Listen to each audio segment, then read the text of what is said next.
Edward Emmett Ted Kaufman was Delaware's 50th senator. He was appointed in 2009 to replace Joe Biden, and he did not run in the special election that followed. So ultimately, he served from January 16, 2009 to November 15, 2010. Kaufman was born and raised in Philadelphia, Pennsylvania. He studied engineering at Duke University and then continued his education at Wharton, a business school that's part of the University of Pennsylvania. After graduating, he moved to Delaware in 1966 to work as an engineer for the DuPont Corporation. In 1972, he volunteered to work on the Senate campaign of Newcastle County Councilman Joe Biden. After Biden surprised everyone by winning, Kaufman took a leave of absence from DuPont to work as the head of Biden's office in Wilmington. It was supposed to just be for 1 year, but Biden and Kaufman soon became good friends, and Kaufman's short leave of absence turned into an entirely new career. He became Senator Biden's chief of staff in 1976 and stayed on in that role until 1995, when President Clinton appointed Kaufman to a position on the Broadcasting Board of Governors. Fun fact, the Broadcasting Board of Governors eventually evolved into the United States Agency for Global Media in 2018. It oversees various government-funded broadcasting outfits and is currently one of the many parts of the federal government that President Elon Musk is trying to eliminate, mostly because a reporter asked pretend President Fuckwad over here a question that he didn't like.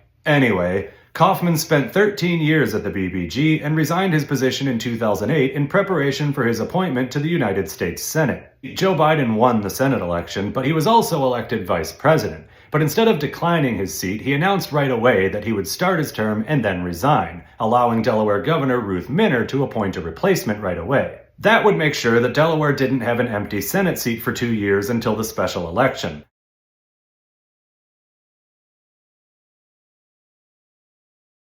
At 69 years old, he was the oldest Delaware senator to start a new term since James H. Hughes back in 1937. Kaufman said all along that he would not be running in the special election, and so his term ended when the specially elected Chris Coons arrived to take the seat on November 15, 2010. Kaufman was the seventh and final Delaware senator to be appointed, and he was the third one to never be elected to his own term. After leaving the Senate, Kaufman worked on the Board of Trustees for the Institute of International Education. He became co-chairman of Delaware's STEM Council, and he was one of the directors of the National Democratic Institute for International Affairs. In 2020, he returned to work for Biden one final time, serving as the co-chair of the Biden-Harris transition team after Biden won the presidency. Most recently, on January 2, 2025, outgoing President Biden awarded Kaufman the Presidential Citizens Medal, the second highest civilian award in the United States.